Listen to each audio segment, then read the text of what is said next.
कहानी शुरू होती है रात के वक्त। हम एक आदमी को देखते हैं जो भाग रहा था। उसके पास एक अजीब सा बॉक्स भी था। आखिरकार स्टेशन तक पहुंचता है। अब जब वो ट्रेन में चढ़ने लगता है तो ट्रेन का कंडक्टर, जिसका नाम माइल्स था, वो उससे टिकट मांगता है। मगर उस आदमी को उसकी कोई भी समझ नहीं आ रही थी। वो आदमी ठंड से कांप रहा था और उसे ट्रेन में जाने देता है। अब जब वो आदमी ट्रेन में बैठ जाता है, उसको ट्रेन में एक और मुसाफिर मिलता है जो कि सेल्समैन था। वो उसे पीने के लिए ड्रिंक देता है। अब वो ड्रिंक तो पी लेता है और साथ ही वो नींद की बहुत सारी गोलियां भी खा लेता है। फिर जिसके बाद वो सो जाता है। थोड़ी देर बाद जब माइल्स उससे टिकट लेने आता है तो उसको पता चलता है कि वो आदमी तो मर चुका था। ये देखकर वहाँ पर सेल्समैन भी आ जाता है जो माइल्स को बता देता है कि इसने ड्रिंक के साथ नींद की गोलियां ली थी। तभी वहाँ ट्रेन में दूसरी मुसाफिर भी बैठी थी जिसका नाम क्लोए था। ये मेडिकल की स्टूडेंट थी और ये बताती है कि इस आदमी ने बहुत सारी ड्रिंक के साथ नींद की गोलियां खाने की वजह से इसको हार्ट अटैक हुआ है। इसका ऑक्सीजन लेवल इसके दिमाग तक पहुंच नहीं पाया, इस वजह से इस आदमी की मौत हो गई। अब माइल्स वहाँ पर क्लोए और सेल्समैन से कहता है इस आदमी को कोई हाथ नहीं लगाएगा। ये कहकर वो वहाँ से चला जाता है। अब सेल्समैन उसी बॉक्स को देखता है जो हमने मरे हुए आदमी के पास मूवी के शुरू में देखा था। सेल्समैन उस बॉक्स को खोलने ही वाला था, वहाँ माइल्स आ जाता है। कहता है ये तुम्हारा सामान नहीं है, तुम इसको वापस रख दो। ये सुनकर वो बॉक्स को वापस रख देता है, लेकिन उस सेल्समैन के दिल में अभी भी लालच थी। वो माइल्स के जाते ही उस बॉक्स को खोल लेता है जिसमें वो कुछ अजीब चीज देखता है। उसकी आंखें खुली की खुली रह जाती हैं और भागकर माइल्स के पास जाता है जो हेड ऑफिस में फोन करके उस मरे हुए आदमी के बारे में बताने वाला था। लेकिन वो सेल्समैन उसको रोक लेता है और उसे भी वो बॉक्स देखने का कहता है। वो जब उस बॉक्स के पास जाता है जिसे क्लोई देख रही थी, माइल्स वो बॉक्स देखकर काफी ज्यादा हैरान हो जाता है।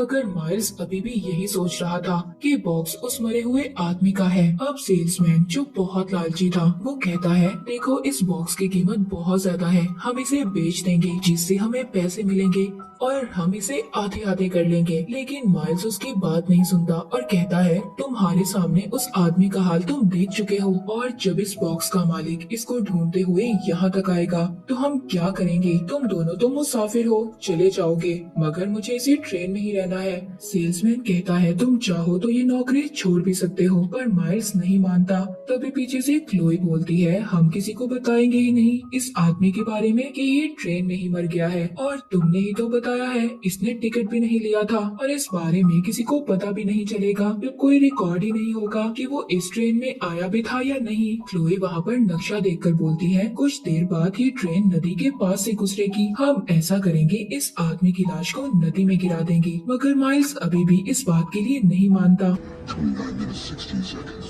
और वहाँ से चला जाता है। तभी क्लोई सेल्समैन से कहती है क्या फायदा तुम्हारे सेल्समैन होने का, तुम अभी तक एक कंडक्टर को नहीं मना पाए, उसने अभी तक हेड ऑफिस फोन नहीं किया, उस आदमी के बारे में नहीं बताया कि वो मर चुका है। तभी वहाँ पर माइल्स आ जाता है जिसके पास वही बॉक्स था। वो इनके सामने ही उस बॉक्स को एक बड़े डब्बे में लॉक कर देता है। अब जब ये दोनों इसे दोबारा समझाते हैं तो माइल्स भी अब इनका साथ देने के लिए तैयार हो गया था। माइल्स अब कहता है इस लाश को हम ट्रेन के उस डब्बे तक लेकर जाएंगे जहाँ सब मुसाफिरों का सामान है, और फिर इस लाश को हम एक सूटकेस में बंद कर बाहर फेंक देंगे। जिसके बाद सेल्समैन ट्रेन में बैठे सभी मुसाफिरों का ध्यान भटकाने लगता है और माइल्स और क्लोए उस आदमी को व्हील चेयर पर बिठाकर वहाँ तक ले आते हैं। लेकिन वहाँ पर जो सूटकेस इन्हें मिलता है उसमें लाश पूरी ही नहीं आ रही थी।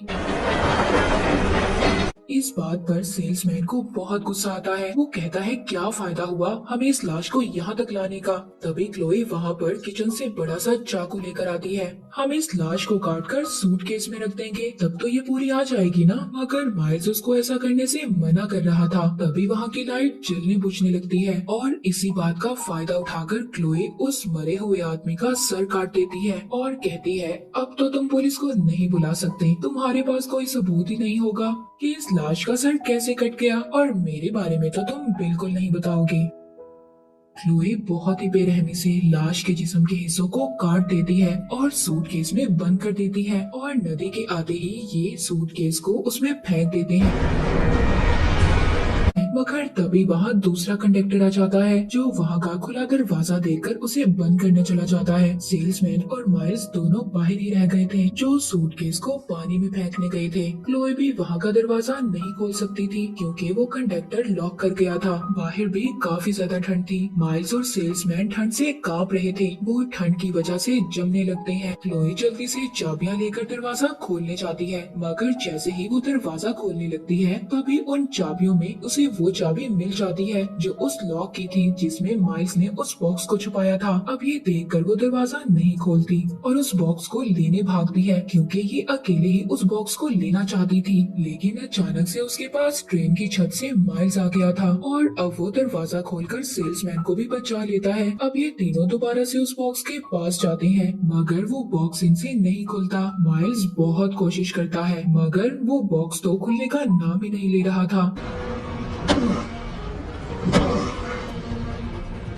वो दोबारा से बॉक्स को लॉक में बंद कर देता है। अब जब ट्रेन स्टेशन पर रुकती है तो तभी माइल्स के पास एक आदमी आता है और कहता है मुझे ट्रेन की टिकट नहीं मिली, क्या तुम मुझे दे सकते हो? पहले तो माइल्स उसको हाँ कर देता है मगर जब वो उसके हाथ को देखता है जिसमें उसने वैसी ही अंगूठी पहनी हुई थी जैसी उस मरे हुए आदमी ने, माइल्स ये देखकर थोड़ा डर जाता है और उस आदमी से कहता है सॉरी सर, और ज्यादा मुसाफिरों के लिए जगह नहीं है। अब वो आदमी उसे काफी मनाने की भी कोशिश करता है, कहता है देखो मेरी बात तो सुनो, मुझे एक आदमी से मिलना है। अब जैसे ही वो उस आदमी का हुलिया बताता है जो मर गया था और जिसके पास बॉक्स था तो माइल्स साफ इनकार कर देता है, जिसके बाद वो आदमी वहाँ से चला जाता है। अब जब माइल्स दोबारा से ट्रेन में आता है तो देखता है वो आदमी वही ट्रेन में बैठा था जिसको दूसरे कंडक्टर ने जगह दी थी। वो आदमी कहता है तुमने मुझे सही जवाब क्यों नहीं दिया जब मैंने तुमसे पूछा अपने साथी के बारे में। उस आदमी को माइल्स पर शक हो गया था।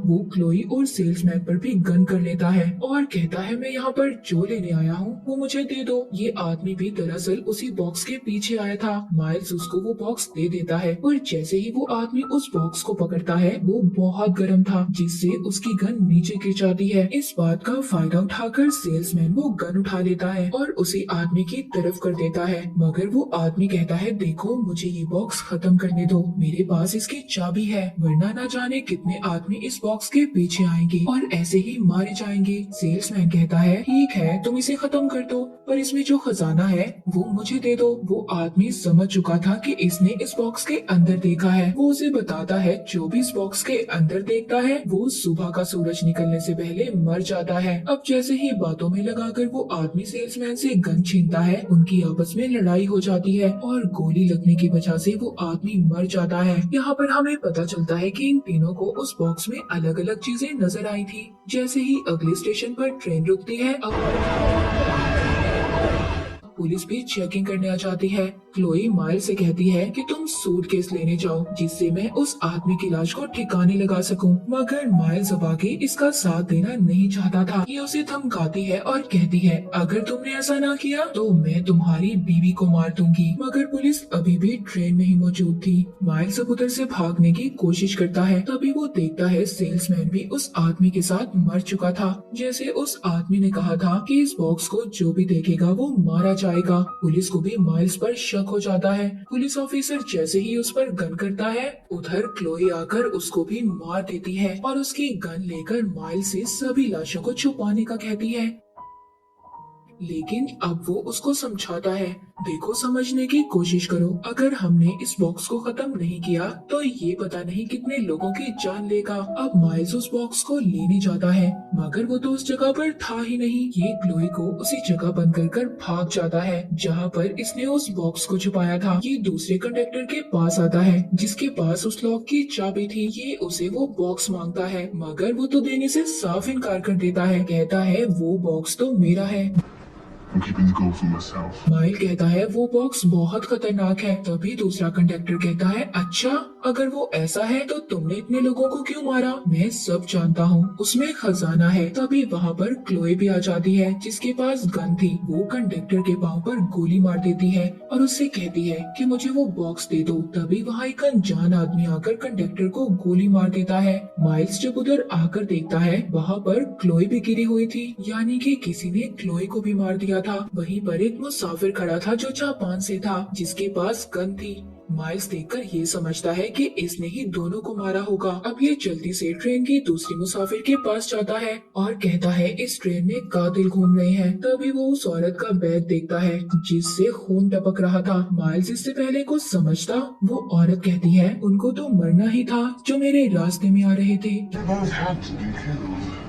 तभी वहाँ जापानी मुसाफिर आकर गोलियां चला देता है, जिससे औरत भी उस पर गोलियां चलाती है और दोनों मर जाते हैं। इसका मतलब ये था कि ट्रेन के सब मुसाफिर उस बॉक्स के पीछे थे। तभी वहाँ जापानी मुसाफिर का साथी आकर माइल से कहता है मैं तुम्हें मारूंगा नहीं। जैसे ही ये बॉक्स को खत्म करने आगे बढ़ता है, वो कहता है इसे मुझे दे दो, मैं अपनी गवर्नमेंट को दिखाऊंगा। उधर ही ट्रेन का इंजीनियर भी आ जाता है जो बताता है कि ट्रेन का इंजन खराब हो चुका है, रेडियो भी काम नहीं कर रहे, हम किसी भी तरह ट्रेन को नहीं रोक सकते। तभी हम देखते हैं क्लोई अभी भी जिंदा थी, वो मरी नहीं थी, क्योंकि जो उसको गोली लगी थी वो बस उसके पास से गुजरी थी, जिससे वो बेहोश हो गई थी। अब क्लोई उधर माइल्स के अलावा बाकी सबको एक एक कर गन से मार देती है, जिसके बाद बॉक्स माइल से ले लेती है। वो उसे समझाता है देखो ये बॉक्स हम दोनों को भी एक दूसरे को मारने पर मजबूर कर देगा।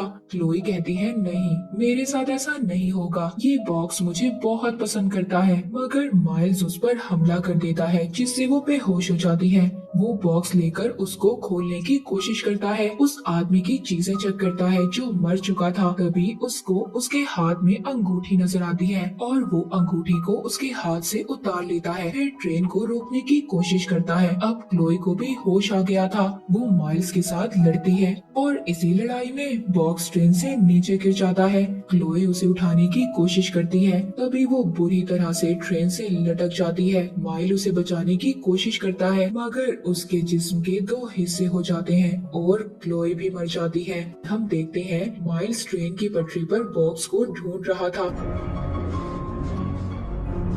उसे बॉक्स मिल जाता है, जिसके बाद वो उसे अंगूठी की मदद से खोलता है। उसमें से अजीब सी रोशनी निकल रही थी। अब उसे खत्म करने के लिए ट्रेन की पटरी पर रख देता है। अब जैसे ही वहाँ ट्रेन आती है, तभी वहाँ पटरी पर एक डॉग आ गया था। वो बॉक्स को नीचे गिरा देता है और बॉक्स खुद ही बंद हो जाता है, उसे कुछ भी नहीं होता। माइल्स भी उधर सर्दी की वजह से मर जाता है। अब ये बॉक्स वहाँ पर एक छोटी बच्ची को मिलता है, जो उसे देखकर काफी ज्यादा खुश हो गई थी। शायद वो भी अब उस बॉक्स के कंट्रोल में थी, मतलब जो भी इसको देखता था वो इसके कंट्रोल में आ जाता था और अपनी लालच के मुताबिक उन लोगों को चीजें नजर आती थी, जैसे सेल्समैन, फिर क्लोई और माइल्स। मगर कोई भी जिंदा नहीं बचा। अब ये बॉक्स कहाँ से आया कोई नहीं जानता था। इसी सवाल के साथ ये मूवी यहीं पर खत्म हो जाती है।